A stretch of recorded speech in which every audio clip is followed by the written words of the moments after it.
तो hello friend, कैसे हैं आप सब। आई होप आप सब अच्छे होंगे। तो आज की वीडियो बहुत ज़्यादा इंपॉर्टेंट होने वाली, क्योंकि सभी के जो फेवरेट टॉपिक है सेल के बारे में आज बात करने वाले, पूरे डिटेल नॉलेज में बात करने वाले हैं। तो वीडियो को लास्ट तक बने रहिएगा और चैनल पे नए प्लीज़ चैनल को सब्सक्राइब लाइक जरूर से कर दीजिएगा। तो डायनेमिक एग्जिट एग्जाम प्रिपरेशन में आप सभी का ढेर सारा स्वागत है। तो आइए सेल के बारे में समझते हैं। सेल जो होती है हमारी structural and functional unit of the life कहलाती है। मतलब कि जो हमारा सेल होता है, सेल का कोई ना कोई स्ट्रक्चर होता है और उसका कोई ना कोई फंक्शन होता है, इसलिए इसको बोला गया है basic structure and function unit of the life बोला गया है। जैसे समझते हैं यहाँ पे, जैसे कोई मान लीजिए कि हम नर्व सेल की बात कर लेते हैं। तो नर्व सेल को आपने देखा होगा, इस तरीके से नर्व सेल का एक स्ट्रक्चर होता है। अब नर्व सेल का कोई ना कोई फंक्शन होगा। तो नर्व सेल का फंक्शन क्या है कि ये क्या करती है, मैसेज को ले जाती है और मैसेज को ले आने का काम हमारी क्या करती है, नर्व सेल करती हैं। तो ऐसे सभी सेल का कोई ना कोई स्ट्रक्चर होता है, कोई ना कोई उसका आकार होता है और उसका कोई ना कोई क्या है, काम होता है। तो इसीलिए इसको बोला गया है structural and functional unit of life बोला गया है। तो आइए सेल के बारे में थोड़ा आपको डिटेल में और समझाते हैं। देखिए, जैसे कि आपने घर बनवाया होगा, जैसे हमारा घर बना होगा, तो जैसे हमारे घर को बनाने के लिए कुछ चीज़ों की हमें रिक्वायरमेंट पड़ी होगी, वैसे ही हमारे बॉडी को बनाने के लिए हमें सेल की रिक्वायरमेंट पड़ती है। मान लीजिए कि घर है, घर को बनाने के लिए सबसे पहले हमें क्या करना पड़ता है, ईंट लानी पड़ती है। अब इन ईंटों से क्या बनाते हैं, हम दीवार बनाते हैं ऐसे। फिर इसके बाद क्या बनाते हैं, हम घर बनाते हैं, तब हमारा घर बन जाता है। वैसे हमारा सेल होता है, बॉडी कैसे हमारी बनती है। तो सबसे पहले हमारा बनता है सेल बनता है। इन सेल को कई सारे जब सेल्स को मिलाएंगे, मान लीजिए यहाँ पे कई सारी सेल्स हमारी मिल गई, ये अब हमारे ग्रुप ऑफ सेल कहलाएंगे, टिश्यू कहलाएंगी। ठीक है। अब कई सारे, अगर मान लीजिए यहाँ पे कई सारे से टिश्यू मिल जाते हैं, ये हमारे एक ग्रुप हो गया टिश्यू का, एक दूसरा ग्रुप टिश्यू का हो गया, तो हमारा ग्रुप ऑफ टिश्यू कहलाता है ऑर्गन कहलाता है। ग्रुप ऑफ टिश्यू कहलाता है हमारा ऑर्गन कहलाता है। अब यहाँ पे अगर कई सारे ऑर्गन मिल जाते हैं, जैसे मान लीजिए कि हमारे स्टमक मिल गए, लंग्स मिल गए, ठीक है, तो ये सारे हमारे मिलके क्या बनाते हैं, ऑर्गन सिस्टम बनाते हैं। ऑर्गन सिस्टम बनाते हैं। और सारे जो ऑर्गन सिस्टम होते हैं, जैसे डाइजेस्टिव सिस्टम हो गया, रिस्पायरेटरी सिस्टम हो गया, नर्वस सिस्टम हो गया, ये सारे जो सिस्टम हैं, सारे सिस्टम मिलके क्या बनाते हैं, हमारी एक बॉडी का क्या करते हैं, निर्माण करते हैं, एक बॉडी हमारी बनती है। तो सेल जो होती है, इसलिए सेल को क्या बोला गया, न्यू बोला गया, हमारे बॉडी का स्ट्रक्चरल एंड फंक्शन यूनिट बोला गया है हमारे बॉडी का। ठीक है, सेल को बोला गया है। अब आपसे एक क्वेश्चन पूछते हैं, आपके माइंड में भी एक क्वेश्चन चल रहा होगा, सर जिस तरीके से घर को बनाने के लिए ईंटों की ज़रूरत पड़ती है, अब ये ईंट भी किसी ना किसी चीज़ से बना होगा। तो ईंट जो होते हैं छोटे छोटे पार्टिकल से मिलके क्या होते हैं, बने होते हैं, और इसमें पानी मिलाया जाता है, ये सारी चीज़ें मिलके हमारी ईंट बनती है। तो वैसे हमारी सेल जो होती है, सेल हमारे किससे मिलके बने थे, पहले एटम मिलता है, एटम से हमारे क्या बनते हैं, कई एटम को मिलाएंगे तो हमारा क्या बनेगा, मॉलिक्यूल बनेगा, और इन मॉलिक्यूल से क्या बनता है, ऑर्गेनिल्स बनता है, ऑर्गेनिल्स बनता है, और इन ऑर्गेनिल्स से हमारा तब क्या बनता है, सेल बनता है। ऑर्गेनिल्स का मतलब क्या होता है, जैसे हमारे माइटोकॉन्ड्रिया हो गए, गोल्जी ऑपरेटर्स हो गए, एंडोप्लाज्मिक रेटिकुलम हो गए, न्यूक्लियस हो गए, ये हमारे आते हैं ऑर्गेनिल्स के अंदर। यही सारे ऑर्गेनिल्स मिलके क्या बनाते हैं, एक सेल बनाते हैं। तो आई होप आपको समझ में आया होगा। अगर कोई पूछे सेल किससे बनी होती है, तो आप बताना कि एटम से मिलके बना हो। तो एटम, जब कई सारे आइटम मिलेंगे, मॉलिक्यूल बनेंगे, मॉलिक्यूल से हमारे ऑर्गेनिल्स बनते, तब हमारे सेल बनते हैं। तो आपको डिटेल समझ में आ गया होगा। अब यहाँ पे बात करते हैं डिस्कवरी के बारे में, आखिर सेल का डिस्कवर हुआ कैसे। तो हमारे थे यहाँ पे रॉबर्ट हुक साहब थे। रॉबर्ट हुक साहब खुद की एक माइक्रोस्कोप बनाए थे। यहाँ पे इनकी माइक्रोस्कोप बनाई गई है, अपने हाथों से इन्होंने बनाया था। तो खुद की माइक्रोस्कोप इन्होंने डेवलप कर लिया था। तो ये जाते हैं बाद में जंगल में टहलने। ठीक है, कहानी की तरह याद करते तो आपको सारी चीज़ें याद रहेंगी। ठीक है, तो वेरी इंटरेस्टिंग वे से आपको सारी चीज़ें याद करनी है। तो हमारे जो रॉबर्ट हुक साहब हैं, ये निकलते हैं एक जंगल में, इनको एक पेड़ दिखता है, इस तरीके से एक ट्री दिखता है। अब क्या करते हैं, इनकी दिमाग में खुरापाती चलने लगता है। ये क्या करते हैं, इसकी छाल को निकाल लेते हैं। अब पेड़ की छाल को निकाल लिया, जिसको बोला गया कॉर्क सिलिक बोला गया। ठीक है, कॉर्क सिलिक को निकाल लेते हैं। अब इस कॉर्क सिलिक को क्या करते हैं, अपने माइक्रोस्कोप में ले जाकर नीचे यहाँ पे रखते हैं। जब नीचे रखते हैं तो इन्हें क्या दिखाई देता है, ऐसे जो हनी, मतलब कि जो मधुमक्खी का छत्ता होता है, ऐसे लाइक स्ट्रक्चर दिखते हैं। ठीक है, ऐसे लाइक उन्हें स्ट्रक्चर दिखा, हनी कॉम लाइक स्ट्रक्चर दिखा, और इन्होंने उसका नाम दिया सेलुली नाम दिया। ठीक है, सेलुली नाम दिया। सेलुली का स्पेलिंग देख लीजिएगा, LAE। ठीक है, सेलुली नाम दिया, और बाद में हमारा जो सेलुली वर्ड था ये हमारा लैटिन वर्ड था, ठीक है। बाद में इसको क्या दिया गया, सेल नाम दिया गया। तो हमारे रॉबर्ट हुक साहब 1665 में ही सेल को डिस्कवर किया था। पहला पॉइंट आपको याद रखना है, एमसीक्यू में पूछा जाता है। तो रॉबर्ट हुक साहब जाते हैं जंगल में टहलने, तो उन्हें एक दिखाई देता पेड़। अब क्या करते हैं, पेड़ की छाल निकाल लेते हैं, जिसको बोलते हैं कार्कसिलिक बोलते हैं। छाल को निकाल लेते हैं और खुद की माइक्रोस्कोप जो बनाए थे उसमें ले जाकर इन्होंने देखा, तो उन्हें हनी कॉम्ब लाइक स्ट्रक्चर दिखा, एक छोटे छोटे डिब्बे जैसा इस तरीके से दिखा, और उस डिब्बे जैसे स्ट्रक्चर को इन्होंने नाम दिया सेलुली। और सेलुली जो था एक तरीके का लैटिन वर्ड था, और इसे ही बाद में क्या दिया गया, सेल नाम दिया गया। तो आई होप आपको यह समझ में आ गया होगा, कहानी याद रखिएगा, आपको सारी चीज़ें क्लियर रहेंगी। अब थोड़ा आपको अपने कोर्स के बारे में बता देते हैं, हमारा कोर्स क्या क्या चीज़ें आपको यहाँ पे प्रोवाइड करने वाला है। तो हमारा जो कोर्स है इसका नाम है डायनेमिक एग्जिट एग्ज़ाम प्रिपरेशन, ठीक है। बहुत ही गजब के यहाँ पे फैकल्टीज़ आपको मिलने वाले हैं। तो यहाँ पे आपको डॉक्टर हरिकेश मौर्य सर पढ़ाने वाले हैं, ठीक है, गजब के फैकल्टी हैं, ठीक है। तो यहाँ पे जादू की पुड़िया देने वाले फैकल्टीज़ हैं। यहाँ पे देख सकते हैं शिवम श्रीवास्तव सर हैं, और यहाँ पे देख सकते हैं यहाँ पे किनारे मैं हूँ विशाल सर, ठीक है। आप सभी मुझको जानते हो, मेरा चैनल भी ट्रिक फार्मेसी के नाम से, ठीक है, आपने मुझे वहाँ पे ज़रूर से देखा होगा। सोनाली मैम है, रामजी सर है, मुस्कान मैम है, ये सारे बहुत दिग्गज फैकल्टीज़ हैं। आपको सारी चीज़ें यहाँ पे प्रोवाइड होने वाली है। यहाँ पे आपको ऑनलाइन ऑफलाइन दोनों तरीके की क्लासेस आपको मिलने वाली है। एमसीक्यू विथ एक्सप्लेनेशन भी मिलने वाला है, और मोटिवेशन सेशन भी होने वाले हैं, ठीक है। यहाँ पे डॉक्टर हरिकेश मौर्य सर गजब के मोटिवेशन देते हैं, ठीक है। यहाँ पे आपको रेगुलर क्लासेस मिलेंगे, सारी चीज़ें। अब अगर कोर्सेज़ की प्राइस की बात करते हैं तो यहाँ पे ऑफलाइन कोर्सेज जो है लखनऊ में खुल चुका है, ठीक है। आपको एड्रेस जो है डिस्क्रिप्शन बॉक्स में मिल जाएगा। ये हमारा जो ऑफलाइन कोर्सेज है 7999 का है, ठीक है। यहाँ पे नंबर पे आप बात करके डिस्काउंट ले सकते हैं, ठीक है। और या तो हमारा नाम अगर कमेंट बॉक्स में यूज़ करते हैं आप, तो को डिस्काउंट मिल जाएंगे। ऑनलाइन कोर्सेज़ भी आपको 4999 के ही मिल जाएंगे, यहाँ पे भी आपको डिस्काउंट मिलेगा। अगर आप मुझे कॉल करते हैं तो मेरा नंबर यहाँ पे दिया गया है, आप मुझे कॉल करते हैं, या जो कमेंट बॉक्स है वहाँ पे मेरा अगर नाम यूज़ करते हैं विशाल प्रजापति, तो आपको डिस्काउंट मिल जाएंगे। तो सारी चीज़ें मैंने आपको बता दी। अब आगे बढ़ते हैं, सेल के बारे में और कुछ जानने की कोशिश करते हैं, ठीक है। तो मैंने बता दिया कि सेल क्या होती है, ठीक है। सेल हमारा जो कैसे डिस्कवर हुआ था। अब हमारे जो ऑर्गेनिज्म होते हैं, ठीक है, ऑर्गेनिज्म जैसे मान लीजिए हम हैं, ऑर्गेनिज्म है, बैक्टीरिया ऑर्गेनिज्म है, अमीबा ऑर्गेनिज्म है। अब हमारे जो ऑर्गेनिज्म होते हैं दो तरीके की सेल से मिलके बने होते हैं, एक होता हमारा यूनिसेलुलर, एक होता हमारा मल्टीसेलुलर, ठीक है। पहले बात करते हैं यूनिसेलुलर के बारे में। यूनिसेलुलर, ठीक है। यूनि का मतलब क्या होता है, देखिए जब भी आप ह्यूमन एनाटॉमी एंड फिजियोलॉजी पढ़ें तो वर्ड को तोड़ तोड़ के अगर पढ़ेंगे तो आपको सारी चीज़ें समझ में बहुत ही इंटरेस्टिंग वे में आएगी, ठीक है, ठीक है। यूनि का मतलब क्या होता है, कहीं पे भी यूनि वर्ड आ जाए तो यूनि का मतलब होता है सिंगल, और सेलुलर का मतलब होता है सेल, ठीक है। ऐसे ऑर्गेनिज्म जो सिंगल सेल मतलब कि एक तरीके की सेल से मिलके बनेंगी उसको बोलेंगे यूनिसेलुलर। मान लीजिए कि हमारी जैसे हो गई अमीबा सेल, अमीबा सेल हमारी एक जैसे ही सेल से मिलके बनी है, ठीक है। यहाँ पे देख सकते हैं सभी गोल गोल सी सेल दिखाई आपको दे रही हैं। तो जो ऑर्गेनिज्म एक ही तरीके की सेल से मिलके बनेंगी उसको बोलेंगे यूनिसेलुलर बोलेंगे। अब बात करते हैं, दूसरा आता हमारा मल्टी सेलुलर। मल्टी सेलुलर, अब मल्टी वर्ड आए, मल्टी का मतलब क्या होता है, मेनी। मल्टी का वर्ड होता है, मल्टी वर्ड का मतलब होता है मेनी, सेलुलर का मतलब होता है सेल, ठीक है। ऐसे ऑर्गेनिज्म जो अलग अलग डिफरेंट टाइप के सेल से मिलके बनेंगे उसको बोलेंगे मल्टी सेलुलर। जैसे मान लीजिए कि एग्जांपल की बात करते हैं, प्लांट सेल हो गया। प्लांट सेल की बात करते हैं तो इसमें अलग अलग तरीके की सेल से मिलके बना होता है। ह्यूमन की बात करते हैं, ठीक है, यह भी अलग अलग सेल से मिलके बना होता है, जैसे nervous cell, connective tissue, epithelial cell, इन कई तरीके की सेल से मिलकर हमारा ह्यूमन बना होता है, ठीक है। यूनिसेलुलर उसको बोलेंगे जो एक तरीके से सेल से मिलके बनेगा, उसको यूनिसेलुलर बोलेंगे। और मल्टीसेलुलर उसको बोलेंगे जो अलग अलग तरीके की सेल से मिलके बनेंगे, उसको बोलेंगे मल्टीसेलुलर बोलेंगे, ठीक है।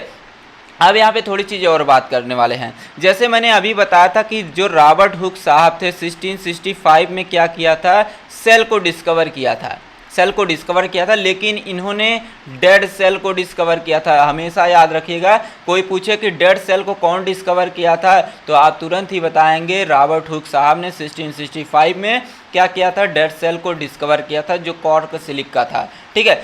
अगर कोई पूछता है कि सर जो लिविंग सेल था, लिविंग सेल को कौन डिस्कवर किया था, लिविंग सेल को कौन डिस्कवर किया था, तो आप हमेशा नाम बताएंगे Antony von Leeuwenhoek, Antony von Leeuwenhoek.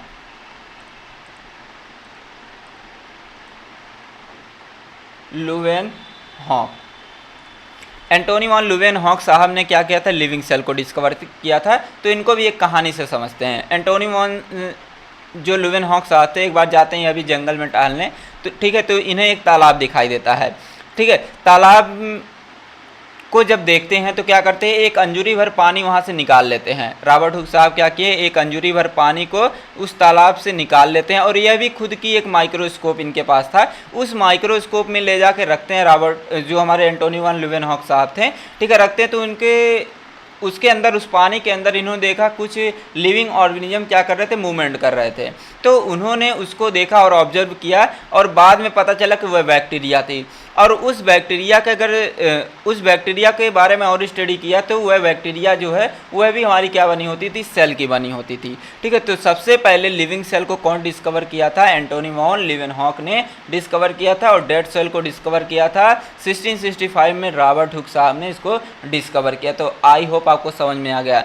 अब यहाँ पे और एक इंटरेस्टिंग चीज़ जानते हैं, जो हमारे एंटोनी वॉन ल्यूवेनहॉक साहब थे, इन्होंने बैक्टीरिया के बारे में सबसे पहले डिस्कवर किया था। ठीक है, लिविंग ऑर्गेनिज्म के बारे में डिस्कवर किया था।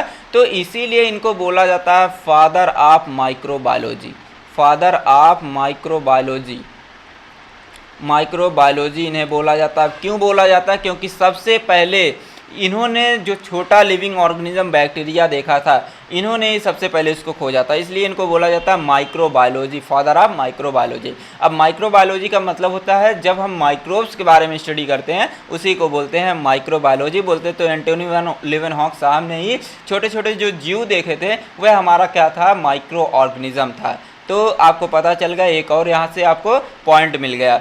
ठीक है, अब आगे बात करते हैं, कुछ चीज़ें और सेल के बारे में जानते हैं। अगर कोई पूछता सर स्टडी ऑफ सेल को क्या बोलते हैं, स्टडी ऑफ सेल को क्या बोलते हैं, तो आप क्या बताएंगे, बताएंगे सर साइटोलॉजी।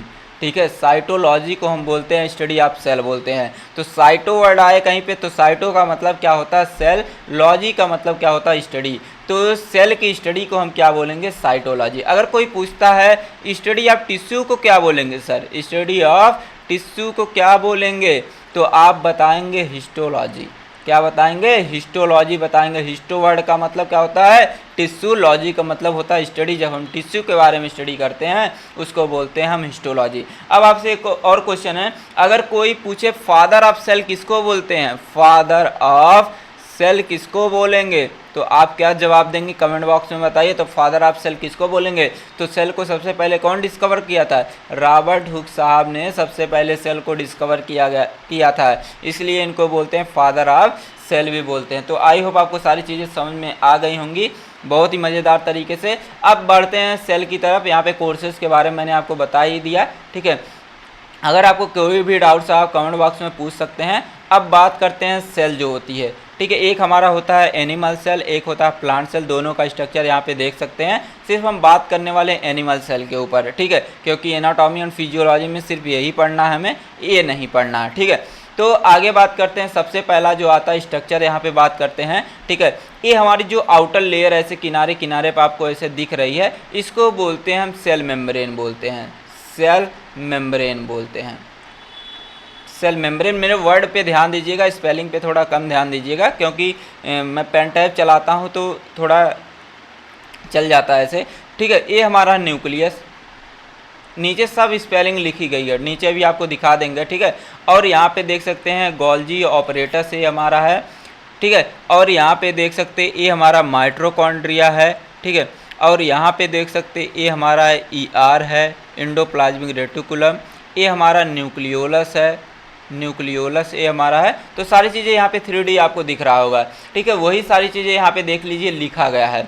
ठीक है, ये हमारी आउटर लेयर हो गई जिसको प्लाज्मा मेम्ब्रेन बोल दिया। ये हमारा लाइसोसोम्स है, ये हमारा सेंट्रियोल्स है, और ये हमारा जो है स्मूथ एंडोप्लाज्मिक रेटिकुलम है। और यहाँ पे जहाँ पे दाने दाने जैसा आपको दिख रहा है ये हमारा क्या है, रफ एंडोप्लाज्मिक रेटिकुलम। अभी बताएंगे क्यों इसको रफ बोलते, क्यों स्मूथ बोलते हैं। ठीक है, ये हमारा दिख रहा है आपको, ये हमारा है न्यूक्लियर मेम्ब्रेन, ये जो दिख रही है ये हमारा न्यूक्लियस है, ये हमारा न्यूक्लियोलस न्यूक्लियोलस है, ठीक है। और यहाँ पे देख सकते हैं माइटोकॉन्ड्रिया है, ये हमारा गोल्जी बॉडीज है, और ये हमारी वेसिकल्स हैं। तो सारी चीज़ें यहाँ पे लिखी गई हैं, ठीक है। अब एक एक के बारे में देखने वाले, तो सबसे पहले देखते हैं सेल मेम्ब्रेन के बारे में, ठीक है। सेल मेम्ब्रेन के बारे में पहले आपको समझा दें, जो सेल मेम्ब्रेन होती है, ठीक है। सेल मेम्ब्रेन के स्ट्रक्चर की अगर बात करते हैं तो सेल मेम्ब्रेन हमारा ऐसे बना होता है, ऊपर ऐसे टकला बना दीजिए, ठीक है। टकला टकला ऐसे बना देते हैं, टकला जब सर पे बाहर नहीं होते इसको बोलते टकला बोलते हैं, ठीक है। अब इस टकले के ऊपर दो ऐसे चुरकी निकाल दीजिए, दो बाल निकाल दीजिए, ठीक है, ऐसे निकाल देते हैं, ठीक है। अब इसको उल्टा ऐसे लटकाए हैं तो इस तरीके से ऐसे निकाल देते हैं, ठीक है। ये हमारी कहलाती है फास्फोलिपिड की बाइलेयर, जो यहाँ पे लिखा गया फास्फोलिपिड की बाइलेयर, ठीक है। ये हमारी जो प्लाज्मा, पहला पॉइंट लिखेंगे, जो हमारी सेल मेम्ब्रेन होती है हमारी फास्फोलिपिड की बाइलेयर होती है, ठीक है। और ये हमारी जो सेल होता है, सेल की बाउंड्री होती है। मान लेते हैं कि ये सेल का स्ट्रक्चर है, सेल के अंदर माइटोकॉन्ड्रिया है, हमारा न्यूक्लियस है, गोल्जी बॉडीज है, ये सभी हमारे किसके अंदर है, ये हमारी जो मेम्ब्रेन आपको दिख रही है इस मेम्ब्रेन के अंदर है। तो ये हमारी क्या है, जितने भी ऑर्गेनेल्स है, ठीक है, जितने मतलब कि जो सेल है, सेल की ऊपरी जो बाउंड्री है, सेल के ऊपरी जो लेयर है वही हमारी कहलाती है सेल मेम्ब्रेन कहलाती है। पहला पॉइंट वही लिखा गया। दूसरी पॉइंट मैंने बता दिया कि हमारा जो सेल मेम्ब्रेन होता है यह हमारे फास्फोलिपिड की बनी होती है और इसके साथ प्रोटीन भी इसमें होता है। यहाँ पे देख सकते हैं प्रोटीन का ऐसे चैनल होता है जिसके थ्रू क्या होते हैं, कोई भी चीज़ें अंदर जाती हैं और बाहर निकलती हैं, यही इसी के थ्रू अंदर जाती हैं और बाहर निकलती हैं, ठीक है। अब यहाँ पे अगर एक पार्ट को थोड़ा मैं इस तरीके से जूम करके देखूँ, थोड़ा बड़ा करके देखूँ, तो ऐसे आपको इस तरीके से स्ट्रक्चर आपको दिखाई देगा, ठीक है। एक टकला दिख गया, इस टकले वाले पार्ट को बोलते हैं हेड पार्ट बोलते हैं, ठीक है, हेड पार्ट बोलते हैं। इस वाले को, चुरकी वाले को बोलते हैं टेल पार्ट बोलते हैं, ठीक है। अब जो हेड वाला पार्ट है इसको दूसरा नाम होता है हाइड्रोफिलिक, हाइड्रोफिलिक पार्ट भी इसको बोलते हैं, ठीक है। अब जो टेल वाला पार्ट है इसको हम दूसरे नाम से जानते हैं, लिपोफिलिक पार्ट के नाम से जानते हैं, लिपोफिलिक पार्ट के नाम से भी इसको जानते हैं, ठीक है। तो जो हाइड्रोफिलिक है, हाइड्रोफिलिक वर्ड का मतलब होता है वाटर लविंग, हाइड्रो का मतलब वाटर, फिलिक का मतलब होता है लव करना, जो वाटर को क्या करे, वाटर से प्यार करे, वाटर को अपनी तरफ इंटरेक्ट करे, उसको बोलेंगे क्या, हाइड्रोफिलिक। लिपो का मतलब होता है लिपिड, फिलिक का मतलब होता है प्यार करना, जो लिपिड से प्यार करे उसको बोलेंगे लिपोफिलिक बोलेंगे, या इसको बोल सकते हैं हाइड्रोफोबिक भी बोल सकते हैं, हाइड्रोफोबिक। हाइड्रोफोबिक, हाइड्रोफोबिक का मतलब क्या होता है, हाइड्रो का वर्ड का मतलब मैंने बताया कि हाइड्रो वर्ड का मतलब होता है वाटर, और फोबिक का मतलब होता है हेट करना, हेट, जो वाटर से दूर भागे, जो वाटर से दूर भागे उसको बोलते हैं हाइड्रोफोबिक। तो इस हेड वाले ऊपर टकले वाले पार्ट को बोलेंगे हेड पार्ट, इसको दूसरा नाम जो है हाइड्रोफिलिक पार्ट भी इसको बोलते हैं। और हाइड्रोफिलिक का मतलब क्या होता है, वाटर लविंग, ठीक है। और यहाँ पे देख सकते हैं टेल वाला पार्ट है, टेल वाले पार्ट को लिपोफिलिक भी बोलते हैं और हाइड्रोफोबिक भी बोलते हैं। हाइड्रोफिलिक का मतलब क्या होता है, जो वाटर से, सॉरी, जो लिपिड से प्यार करे, जो लिपिड को अपनी तरफ इंटरेक्ट करे उसको लिपोफिलिक बोलेंगे, और इसी का दूसरा नाम है हाइड्रोफोबिक। हाइड्रो का मतलब होता है वाटर, फोबिक का मतलब होता है हेट करना, जो वाटर को दूर भगाए उसको बोलेंगे हाइड्रोफोबिक बोलेंगे। इतनी सारी चीज़ें आपको समझ में आ गई होंगी, ठीक है। यहाँ पे और सारी चीज़ें आपको समझाने वाले हैं, ठीक है, इसी में। तो आप बहुत पॉइंट बना के लिख सकते हैं एग्ज़ाम में अपने, ठीक है। यहाँ से कई सारी चीज़ें एग्ज़ाम में पूछी भी जाती हैं, MCQ में भी, ठीक है। अब यहाँ पे देख सकते हैं जो हेड वाला पार्ट है, हेड वाले पार्ट को छोड़ते हैं, यहाँ पे टेल वाले पे बढ़ते हैं। जो हमारा टेल वाला पार्ट है आपको दिख रहा होगा, यहाँ इसमें एक चुरकी बड़ी दिखाई दे रही है, एक छोटी वाली, जो छोटी वाली दिख रही है इसको बोलते हैं सैचुरेटेड पार्ट बोलते हैं, सैचुरेटेड पार्ट बोलते हैं। ये जो बड़ी वाला चुरकी देख रही है इसको बोलते हैं अनसैचुरेटेड, अनसैचुरेटेड पार्ट बोलते हैं। सैचुरेटेड का मतलब होता है जिसमें सिंगल बॉन्ड हो, उसको बोलेंगे सैचुरेटेड पार्ट। अनसैचुरेटेड पार्ट उसको बोलेंगे जिसमें double and triple bond present होते हैं, उसको बोलते हैं अनसैचुरेटेड पार्ट बोलते हैं। तो आई होप आपको सारी चीज़ें समझ में आई होंगी। जो हमारी प्लाज्मा मेम्ब्रेन होती है यह हमारी सेल की सबसे ऊपरी लेयर होती है, मतलब सेल की बाउंड्री होती है। यही क्या करता है, किसी भी चीज़ को अगर अंदर आना है या बाहर जाना, उसी को कंट्रोल करने, रेगुलेट करने का काम हमारा सेल मेम्ब्रेन करता है। इसी के थ्रू हमारे कोई भी चीज़ अंदर आते हैं या कोई भी चीज़ क्या करते हैं, बाहर जाते हैं, ठीक है। तीसरा पॉइंट लिख सकते हैं कि हमारा जो प्लाज्मा मेम्ब्रेन होता है या फास्फोलिपिड की बाई लेयर, दो लेयर है, एक लेयर ए हो गई, एक लेयर हमारी बी हो गई, दो लेयर से मिलकर बना होता है, ठीक है। इस वाले पार्ट को बोलते हैं हेड पार्ट बोलते हैं, इस वाले पार्ट को बोलते हैं टेल पार्ट बोलते हैं। तो सारी चीज़ें यहाँ पे लिखी गई हैं, आप यहाँ से देख के लिख सकते हैं आप। अब बात करते हैं साइटोप्लाज्म। अभी तो मैंने बताया कि इस तरीके से हमारा क्या होता था, सेल मेम्ब्रेन होती थी, अब सेल मेम्ब्रेन के अंदर कुछ चीज़ें भरी होती है, जेल लाइक स्ट्रक्चर भरा होता है, इसे पानी जैसा भरा होता है। ठीक है, अब इस पानी जैसे स्ट्रक्चर को हम बोलते हैं क्या, साइटोप्लाज्म बोलते हैं। ठीक है, तो लिखा गया कि जो हमारा साइटोप्लाज्म होता है ये हमारा जेल लाइक स्ट्रक्चर होता है जो सेल के अंदर भरा होता है, सेल मेम्ब्रेन के अंदर भरा होता है। इसके अंदर क्या करते रहते हैं, जो हमारे माइटोकॉन्ड्रिया हो गए हैं, ठीक है, गोल्जी ऑपरेटर्स हो गए हैं, ठीक है, ये सारी चीज़ें इसी के अंदर क्या करते हैं, फ्लॉट करते रहते हैं, तैरते रहते हैं। तो वही सारी चीज़ें यहाँ पे लिखी गई, यहाँ से देख के लिख सकते हैं आप। अब अगली पॉइंट बढ़ते हैं न्यूक्लियस की तरफ। न्यूक्लियस बहुत ही इंटरेस्टिंग चीज़ है। ठीक है, यहाँ पे देख सकते हैं न्यूक्लियस का स्ट्रक्चर आपको दिख रहा होगा। यहाँ पे देख सकते हैं कि न्यूक्लियस इस तरीके से ऐसे ऐसे बना है।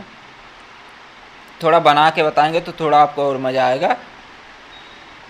इस तरीके से ऐसे देख सकते हैं, ऐसे बना है।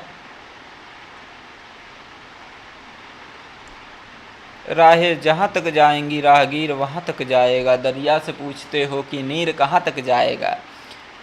खींच धनुष की डोर निशाना साध मंजिल का, रे बाद में देखा जाएगा कि तीर कहाँ तक जाएगा। तो बढ़ते हैं यहाँ पे।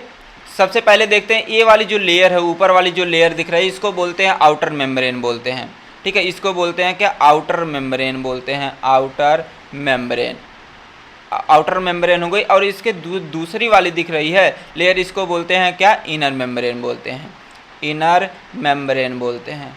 ठीक है, अब इसमें देख रहे होंगे कि जो न्यूक्लियस है यहाँ पे जो दिख रहा है आपको, न्यूक्लियस के अंदर क्या है, एक ऐसे धागे जैसा आपको दिख रहा होगा। इस धागे जैसे स्ट्रक्चर को क्या बोलते हैं, क्रोमैटिन बोलते हैं। इस धागे जैसे स्ट्रक्चर को क्या बोलते हैं, क्रोमैटिन बोलते हैं। अब यही क्रोमैटिन आगे चल के हमारा एक तरीके के हिस्टोन प्रोटीन होती है। जैसे हमारा मान लीजिए ये हमारा क्या, क्रोमैटिन। अब हमारी एक हिस्टोन प्रोटीन होती है। हिस्टोन प्रोटीन क्या करती है, इसको कंडेंस करके बदल देती है इस फॉर्म में, क्रोमोसोम के फॉर्म में। अब यही सी क्रोमोसोम के अंदर हमारे क्या होते हैं, डीएनए होते हैं। अगर कोई पूछता है डीएनए कहाँ होते हैं, तो आप बताएंगे जब हमारा क्रोमैटिन कंडेंस फॉर्म में आ जाता है, सिकुड़ जाता है। सिकुड़ने का काम कौन करता है, हिस्टोन प्रोटीन करता है। फिर उसके बाद हमारा जो हमारा ये है क्रोमैटिन, क्रोमैटिन हमारा किस फॉर्म में आ जाता है, क्रोमोसोम के फॉर्म में आ जाता है। और उसी के अंदर क्या होते हैं, हमारे डीएनए होते हैं, जो यहाँ पे लिखा गया है। तो कोई पूछता कि जेनेटिक मटेरियल को कौन कंटेन करता, तो आप बताएंगे क्रोमोसोम। और क्रोमोसोम क्या होता है, क्रोमोसोम जो होते हैं, जब हमारा क्रोमैटिन कंडेंस हो जाता है with the help of chromatin, is called chromosome. तो ऐसे लिख सकते हैं। तो मैंने बता दिया आउटर लेयर के बारे में, इनर लेयर के बारे में, धागे जैसे स्ट्रक्चर को हमने बता दिया क्या, क्रोमैटिन। अब इसमें भी water like structure, gel like structure दिखते हैं, जिसको हम बोलते हैं न्यूक्लियोप्लाज्म बोलते हैं, न्यूक्लियोप्लाज्म बोलते हैं, न्यूक्लियस का पानी बोलते हैं। ठीक है, न्यूक्लियस का मैट्रिक्स बोलते हैं। अब यहाँ पे आपको ऐसे छेद जैसा दिख रहा होगा, यहाँ पे देख सकते हैं छेद जैसा दिख रहा है, इसको बोलते हैं न्यूक्लियस पोर बोलते हैं। कहाँ पे लिखा गया, न्यूक्लियस पोर, यहाँ पे न्यूक्लियस पोर बोलते हैं। अब यहाँ पे अगर इसकी बात करते हैं, जो इस तरीके से स्ट्रक्चर यहाँ पे आपको दिख रहा होगा, इसको बोलते हैं न्यूक्लियर इवलोप बोलते हैं। तो आई होप आपको स्ट्रक्चर समझ में आ गया होगा। तो यहाँ पे थ्योरी लिखी गई है, जो हमारा न्यूक्लियस होता है इसको सेल कंट्रोलर बोलते हैं, सेल कंट्रोलर। कोई पूछता है कि सेल कंट्रोलर कौन कहलाता है, तो आप बताएंगे तुरंत ही सेल कंट्रोलर हमारा न्यूक्लियस कहलाता है। क्योंकि ये क्या करते हैं, जितने भी सेल ऑर्गेनेल्स हैं, मान लेते हैं कि ये हमारा सेल है, सेल के अंदर बीच में दादा बैठा न्यूक्लियस, किनारे किनारे क्या हैं, हमारे गोल्जी ऑपरेटर्स हैं, माइटोकॉन्ड्रिया हैं, राइबोसोम, ये सारी चीज़ें हैं। तो न्यूक्लियस क्या करता है, इन सारी चीज़ों को कंट्रोल करता है। मतलब कि न्यूक्लियस क्या करता है, ऑर्डर देगा। ठीक है, ऑर्डर देने का काम करता है। न्यूक्लियस जब कहेगा माइटोकॉन्ड्रिया से तुम क्या करो, एटीपी बनाओ, तभी हमारा माइटोकॉन्ड्रिया क्या करेगा, एटीपी बनाएगा, नहीं तो नहीं बना सकती। ठीक है, क्योंकि ये दादा है। जब कहेगा राइबोसोम से कि तुम प्रोटीन बनाओ, तभी राइबोसोम क्या करेगा, प्रोटीन बनाएगा, नहीं तो इसके अलावा नहीं बना सकता। तो हमारा क्या, न्यूक्लियस क्या होता है, सेल कंट्रोलर होता है। सेल को कंट्रोल करने का काम हमारा कौन करता है, न्यूक्लियस करता है। और हमारे जो जेनेटिक मटेरियल, जो डीएनए होते हैं, ये हमारे न्यूक्लियस में ही पाए जाते हैं। ठीक है, यहाँ पे देख सकते हैं न्यूक्लियस पोर भी पाए जाते हैं। न्यूक्लियस पोर का क्या काम है, इसी के थ्रू हमारे डीएनए बाहर आते हैं। ठीक है, साइटोप्लाज्म में।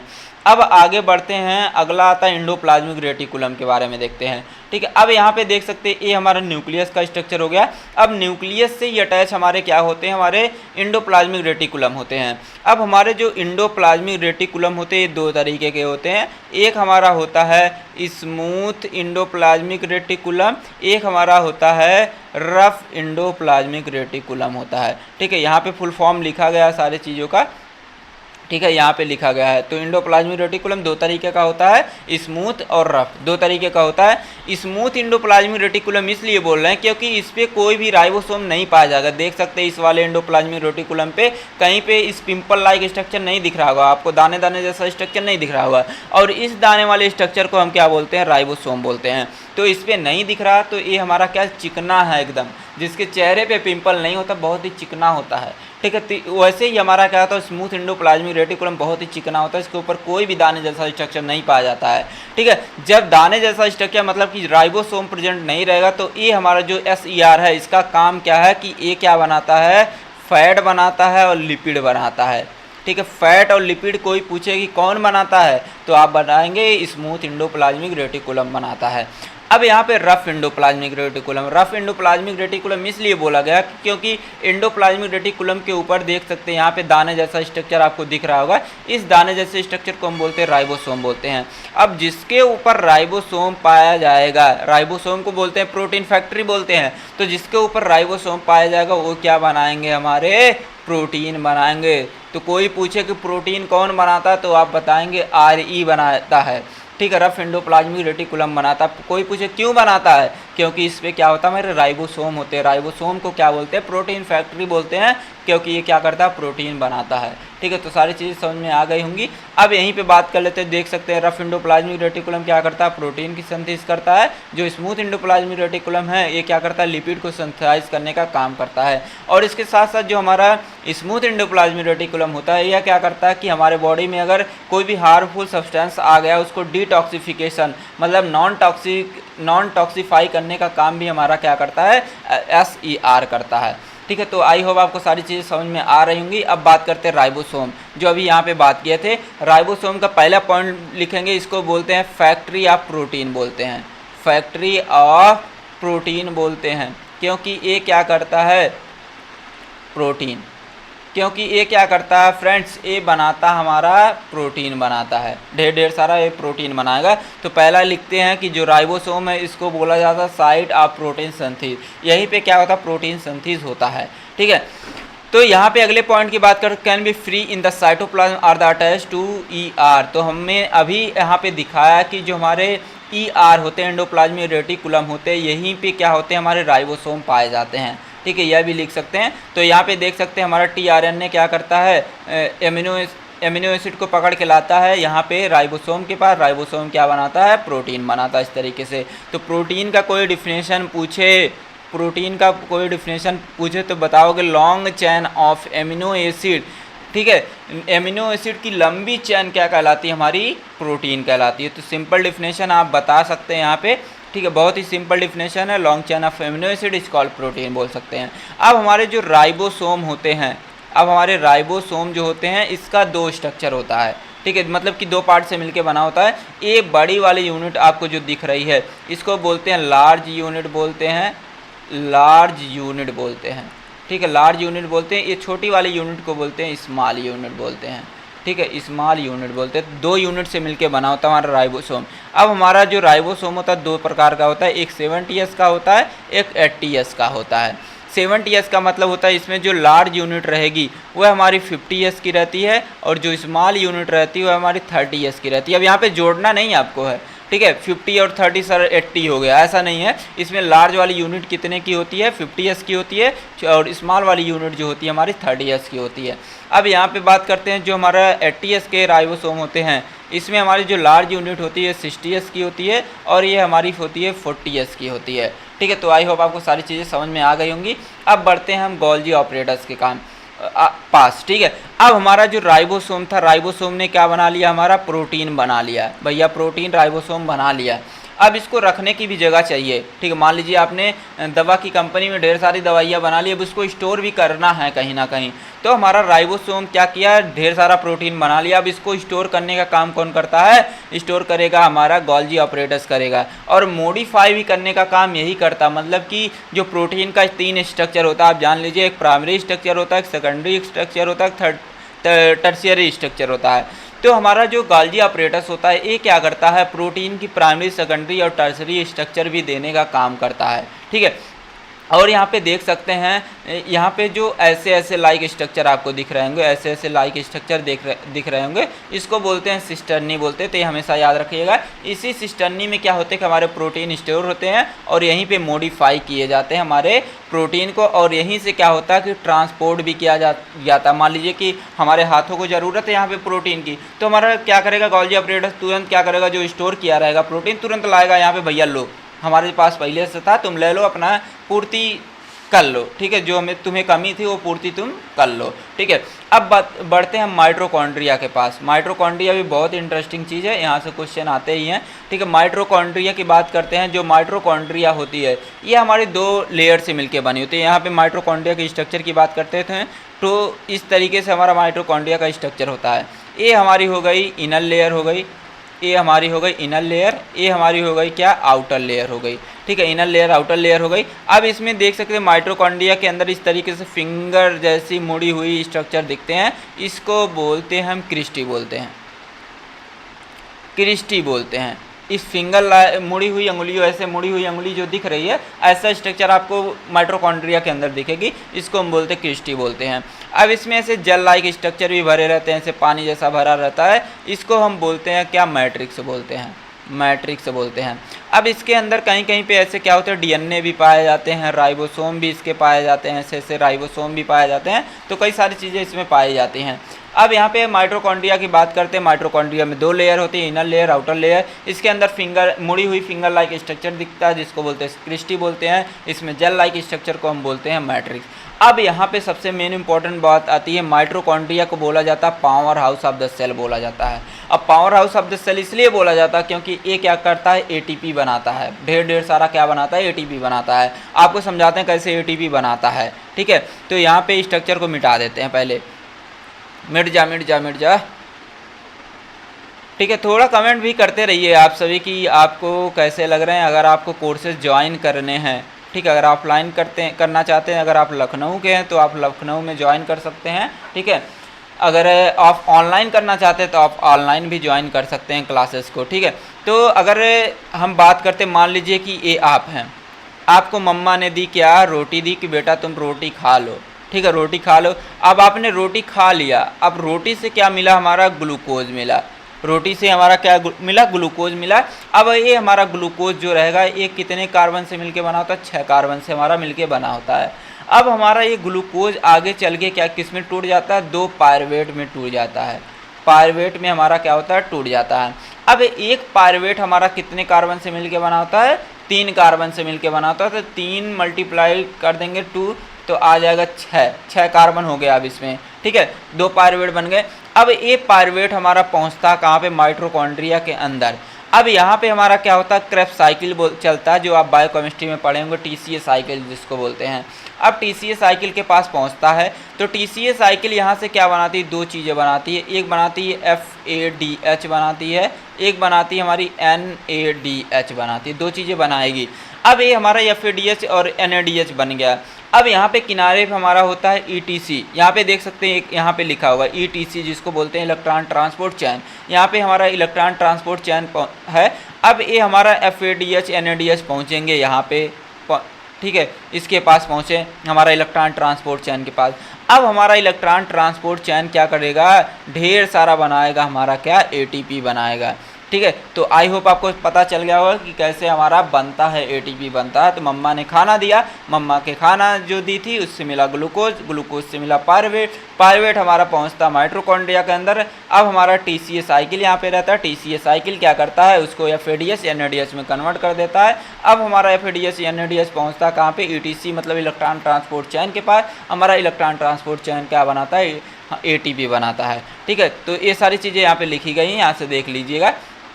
अब आगे बढ़ते हैं लाइसोसोम के बारे में। बहुत ही कमाल की चीज़ है, छोटी चीज़ है लेकिन बहुत कमाल की चीज़ है, ठीक है। लाइसोसोम, आपने कभी मम्मा के हाथों से मार खाया होगा, तेज़ी से जब मार खाया होगा तो काले कलर का ऐसे पड़ जाता है, डंडे से मार खाया होगा काले कलर का पड़ जाता है।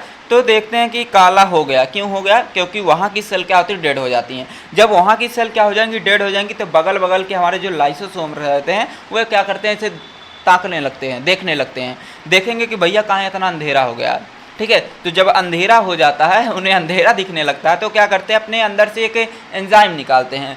तो मान लीजिए कि एक काला हो गया आपके हाथ में, इतने दूर काला पड़ गया पूरा पूरा, ठीक है। अब बगल बगल की जो सेल रहेगी, बगल बगल की जो सेल है, इसके पास क्या है, लाइसोसोम है, सेल के पास लाइसोसोम होगा। तो ये लाइसोसोम क्या करेंगे, एक तरीके की एंजाइम निकालेंगे जिसको बोलेंगे हाइड्रोलिटिक एंजाइम।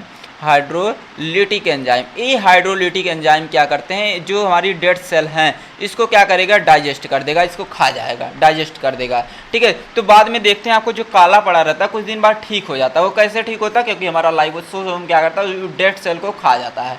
तो वही लिखा गया कि हमारे जो लाइसोसोम होते हैं एक तरीके की एंजाइम को कंटेन करते हैं जिसको बोलते हैं हाइड्रोलिटिक एंजाइम।